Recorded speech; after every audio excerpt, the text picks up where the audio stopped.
Hi, this is Philip with G6 Technology Services. In this video, we're going to be installing the UniFi SDN Controller on CentOS 8.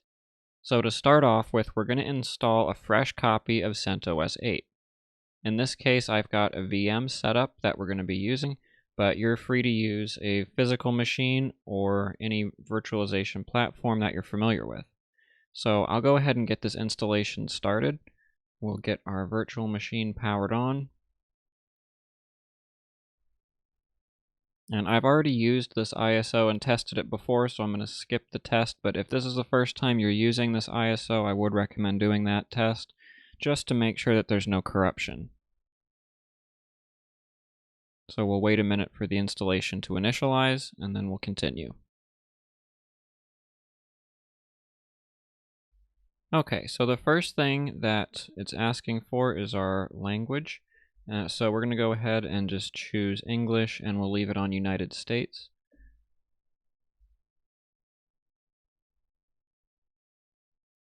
And then we have just a few things on this screen that we'll need to address. So the first one that I like to do is to get the network and host name out of the way. So we'll go ahead and click on Configure. And then something I like to do just straight from the beginning is to turn off IPv6, because we don't use that here internally, so I just think that's a nice way to avoid any potential problems in the future that might arise from that. So we'll go back over to IPv4, and since this is a server, we're going to want to give it a static IP, so we'll change our method from DHCP to manual, and then we'll add an IP address, and we'll go ahead and fill in the server's IP address.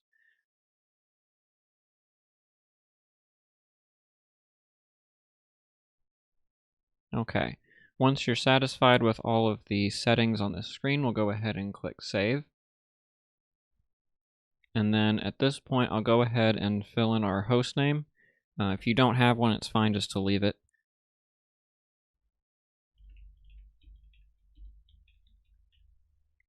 And then we'll click Apply. And then we'll enable our network connection and just confirm that all of the settings look correct, which they do. Our current host name has updated, so that's a good thing. So we're all finished here. We'll go ahead and click Done. And then we'll move on to our time zone. So we are in the central time zone here, but just select whatever applies to you. I'll make sure that network time is on, and we'll click Done. Next thing, I just want to confirm that our software selection is on server with GUI. That's how I like to set this up. I just find it easier. It's my preference. If you don't want to use the GUI and you're familiar doing everything with the command line, you can just choose server. We will be going on and disabling the GUI from starting up with the system after we're done configuring everything to save resources. So I'll just go with this for now. And then we'll need to go over under System here to Installation Destination. And it just wants you to confirm that everything is okay, which it is in this case. We're just going to be using our virtual disk, and we'll just let it automatically configure the partition. So there's no need to change anything here if that's okay. So we'll click Done.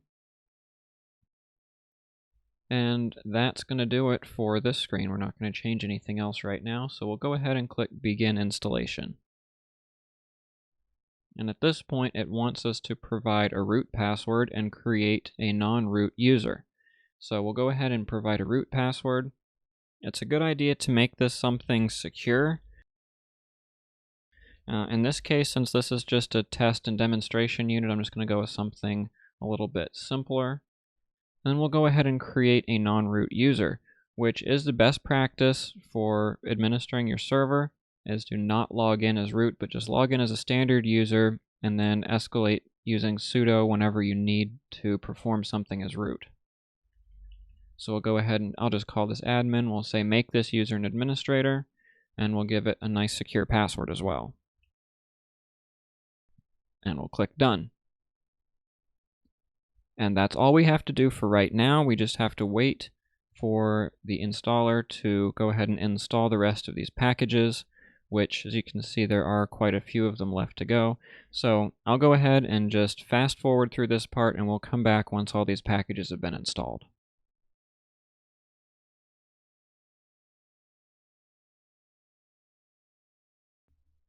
Okay, so this phase of the installation is complete, and now it wants us to reboot. So we'll go ahead and just click on Reboot. It wants us to accept the license agreement, so we'll go ahead and do that by clicking the checkbox and then clicking Done at the top. License has been accepted, so we'll finish the configuration.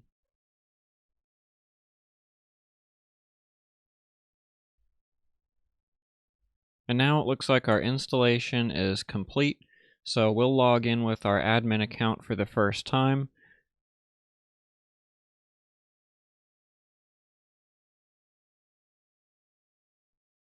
We'll finish our welcome wizard. We're happy with all of these settings so far.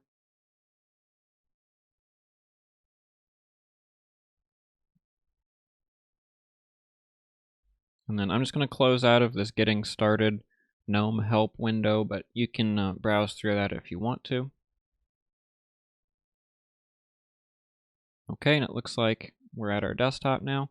So I'm just going to go ahead and go into the terminal. And I just want to do a quick ping just to make sure we do have internet access. And it looks like we're good to go. So the next thing that I like to do is to make sure that the server is completely up to date. So we'll go ahead and do that right now.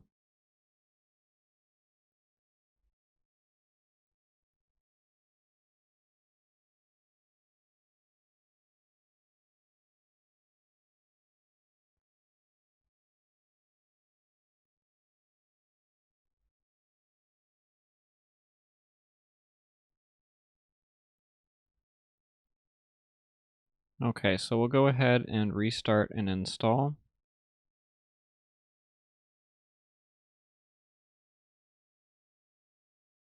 And we'll just let this install the updates and we'll come back when it's finished.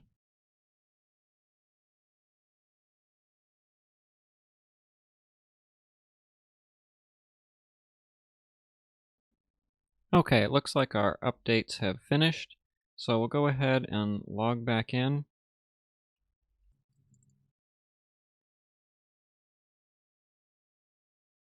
Okay, and we see that our software updates have been installed.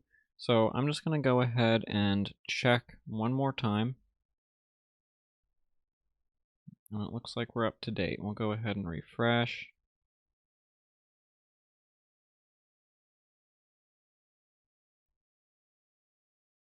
And for some reason this was coming up before, but it worked anyway, so. Okay, we're good. We'll close out of that. And what we're going to do now is very command line heavy. And I'm going to do some copying and pasting. So we're going to switch over to SSH, and I'm going to go ahead and just log out of the console session.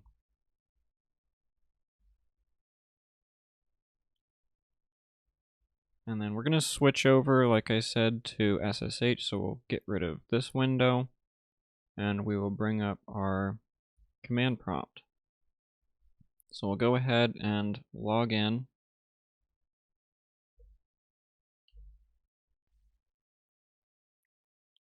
So we'll go ahead and type in yes. And we'll type in our password. And we're successfully connected to our server over SSH. And I don't remember if I explained why we did that. I'm just going to be copying and pasting some things off of a support article, and it's a lot easier to do that on the local computer than through the VM remote console, because otherwise I'd have to pull up all of the articles on that through a web browser, because copy and paste doesn't work that way. So the article that I put together is going to be linked in the description, so you can click on that and follow along. That's right here, and then there's another one that I will link also. So the first thing that we're going to do, like I mentioned at the beginning, is that we'll go ahead and disable the GUI so it doesn't start up with the system. It is still there if you need it, and we'll go over how to access that. But this way, whenever the server reboots, it's not going to have that GUI just sitting there eating up resources for no reason. So what we're going to go ahead and do is copy this command, which is b boot to the command line. I'm going to leave off sudo because we're already logged in as root. We'll copy that, paste it, hit enter, and that's done now. So whenever we reboot the server, it's no longer going to boot up to the GUI. So we'll go ahead and I'm just going to demonstrate that that works. So we'll reboot right now.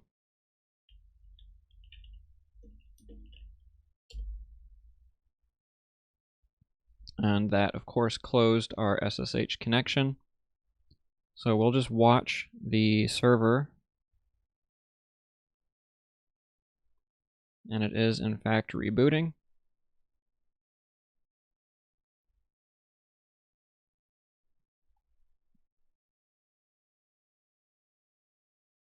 And as you can see now, it has started up to the command line instead of through the GUI. But if you do need to get to that interface, the GUI interface again, it's very easy. You just log in with any account. Actually, we'll go ahead and use our admin account. And then all you have to do is type in start X and press enter. And that will start up the GNOME GUI with your account logged in already that you logged in with the command line. So we'll go ahead here and click on our username and log out, and that will automatically stop the X server. So it'll stop the GUI, so it reverts back to the command line. And that way you can just use it when you need it, and it's not just sitting there idly using up resources for no reason. And if you would like to change the default behavior back to starting up from the GUI by default, then all you have to do is the reverse of what we did a moment ago.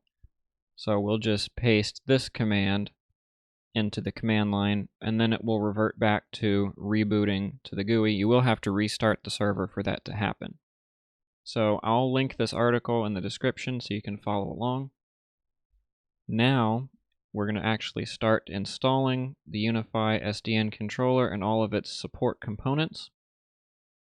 So as the guide says here, most of these commands must be run as root. So either log in as root or we use sudo for each command. And in this case, I prefer to use the Nano text editor. If that's not installed or it's not available for whatever reason, then you can substitute VI for Nano. So the first thing that we're going to need to do is to install the epal repo. And I'll go ahead and click on this so we can see what it is. And it's extra packages for enterprise Linux.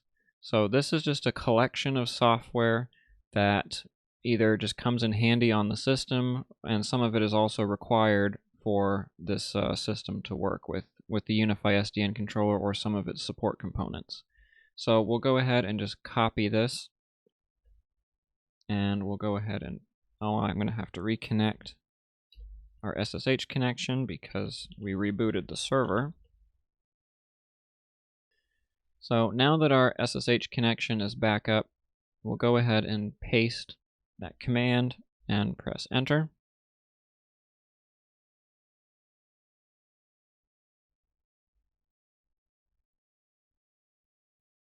And then we'll type in yes to say that it's okay. And yes again. And that's it. So now we're going to move on to the next step, and we're going to add a user to run the controller so that it's not running as the system or your personal account. We want that to have its own account. So we'll paste that in, press enter. That'll go right away. No feedback from that. It worked. And then we do have to install MongoDB version 3.4. And it does have to be specifically version 3.4 or there could be issues. If you look at the UniFi controller release notes, it does specifically say that you have to have this version. So it's very important that you do create or that you do install this specific version. So this is how I found to do it. and we'll go ahead and just do it this way. So the first thing that we're going to need to do is create the repo file so that the system knows where to get the software from. So we'll copy and paste that, which creates a blank text document. So what we're going to have to do is copy everything out of this file, or out of this text box, into the file. So that's what it should look like. And then we'll go ahead and close this. So we'll press Control-O on the keyboard, and then we'll press Enter. And that wrote the file. So now we can press Control-X to close it. And we'll go back to our list. And then we have to refresh the repo list so it gets our new file that we just created.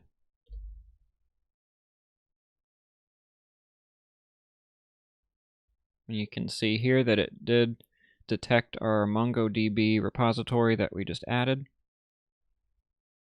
And then we're going to go ahead and install that version of MongoDB by copying step 3E and pasting it, which for some reason didn't work. Let me try that again. There we go. And just press Enter. And it's saying that we're going to download this. It's just asking if it's okay. We'll hit press Y for yes and hit Enter. And it's going to download all of the packages that it needs.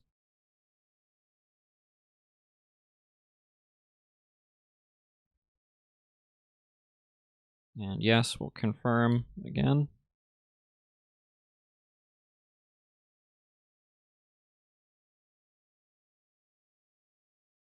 And now we have MongoDB 3.4 successfully installed. Now we have to install Java. So we'll go ahead and cd into our temp directory.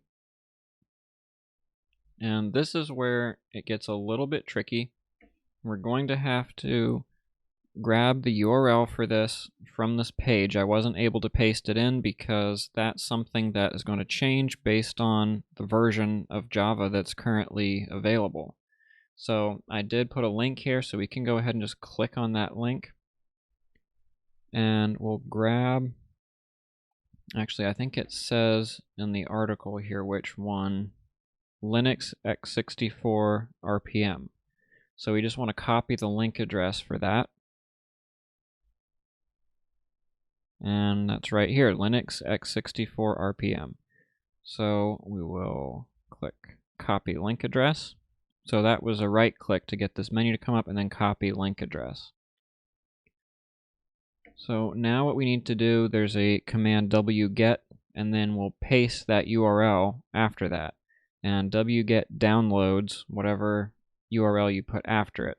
So we're in the temporary directory already, so we want wget space and then paste our URL here, press enter, and it is going to begin downloading that file.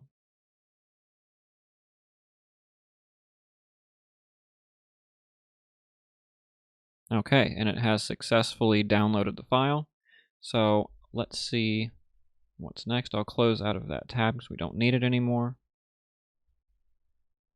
And then we'll have to find the name of the package that was downloaded.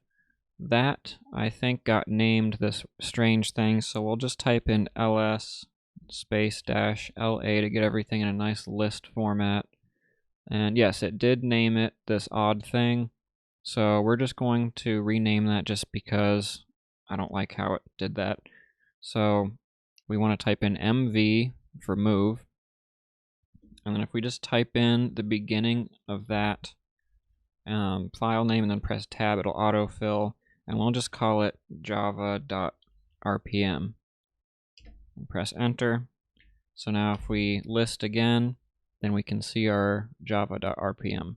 That just makes it easier to find. I just don't like that other name. It probably would still work that way, but this is the way that I like to do it. So we'll go ahead now that that is saved, and we'll type in this command followed by our package name. My copy didn't work again. Now that we have that, type space, and then we'll put in our file name and press enter. And yes, we do want to install, this is going to be Java 1.8. Yes, enter.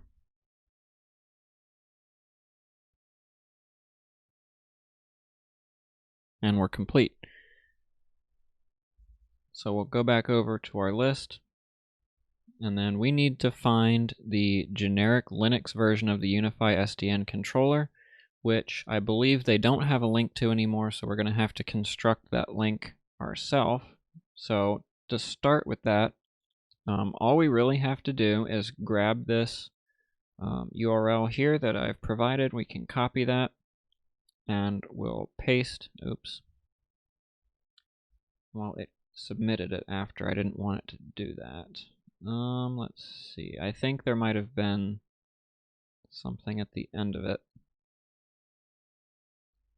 Let's see if that works. Okay, perfect. So all we really have to do is right here in this section where it says version, we're going to delete that. And then we just need to find out what the latest version is. So we'll go ahead and search for that.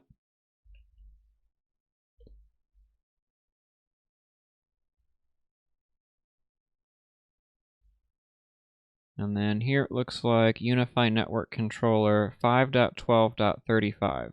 And as you can see here, they took away the link that we could have just copied, and it just has Windows and Mac and this cloud key. But this one, make sure don't download this one. It says Debian Ubuntu Linux. This is not the correct one. All we need here is the version number, so 5.12.35. And we will just type that right there and press enter. And it is downloading our application.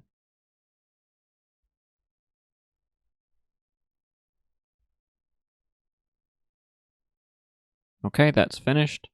And again, I'll just ls space -la to print everything that's in our temp folder. And yep, here we go, unifi.unix.zip. That's exactly what we want. So I'll hop back over to our article, and then we'll copy 5C, this next command, which is going to unzip that into the /opt folder. Well, that didn't work again. Copy it twice. Okay. So this is going to unzip our unifi.unix.zip into /opt. Okay, that's completed. So now what we're going to need to do is set the owner of that opt/unify folder to the UBNT user that we created earlier. So we'll go ahead and do that with the chown command and space -r, which, what does that stand for? Recursive. So that will traverse the entire folder structure instead of just doing the root folder. That's done. And I just like to look and make sure, so we'll do the same thing, ls space -la/opt. And we do have a UniFi folder there, and then we'll do /UniFi, and that does have things in it. So this looks like it worked perfectly, and we can see that our user is UBNT for all of these files. So that's exactly what we want. So now we're going to create the service file. So we'll copy step E there, paste, press enter, and it opens up our blank text file. So we're just going to copy everything out of this box in step F, paste that here, and then we'll go ahead and press Control X to exit, asking us if we want to save.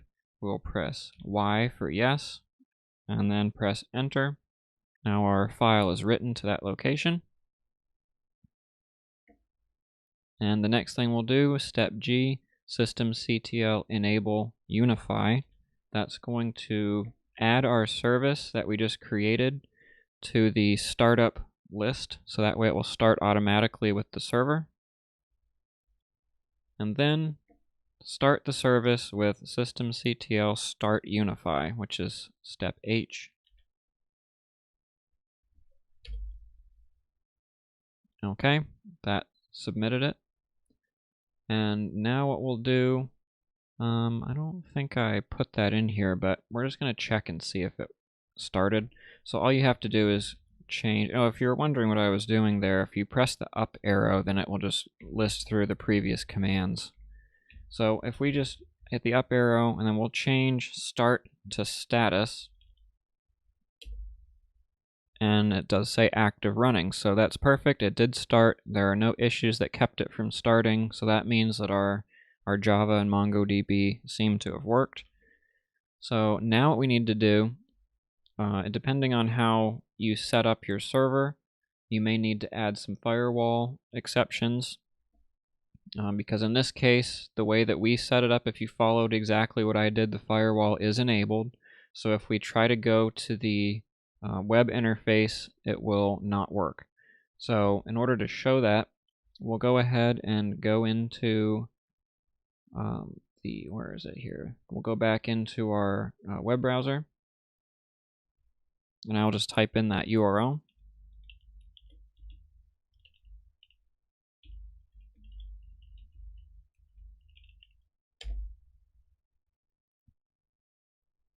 And then after waiting a minute for it to try to load it, it's going to say that it's not able to. And that's because the firewall is blocking it on the CentOS server. So what we're going to need to do is see connection timed out. So what we're going to need to do is add some firewall rules to open up ports that we're going to need. So the first thing that we're going to need to add is port 8443 TCP, which is our web interface to manage the controller. That says success. The next one we're going to add is 8080 TCP, which is our inform port that the access points or whatever other devices are going to use to talk to the controller.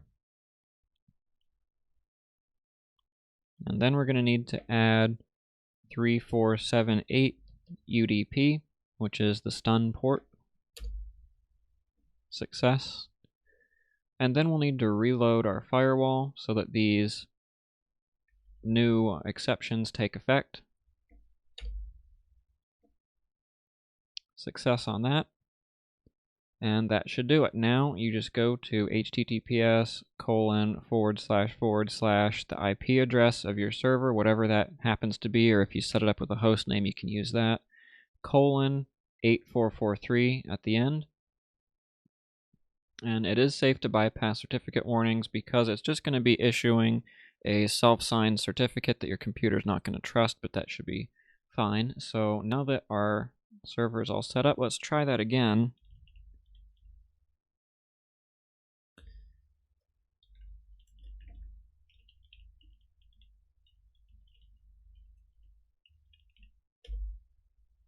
And we immediately get our connection is not private, which is okay. We can go to advanced and then proceed. And here we go. We have a fully functioning UniFi controller running on CentOS 8. So I hope that this was helpful. If you have any questions, you can leave those in the comments and I will do my best to answer them. If you would like to open up a paid support ticket where we can walk you through this through a one-on-one phone call or screen sharing session, or if you'd like us to just go ahead and set one of these up for you, then our contact information is in the video description. You can shoot us an email or call during our business hours and set up a paid support session. So I hope you enjoyed this video. Hope it was helpful. Thanks so much for watching and have a great day.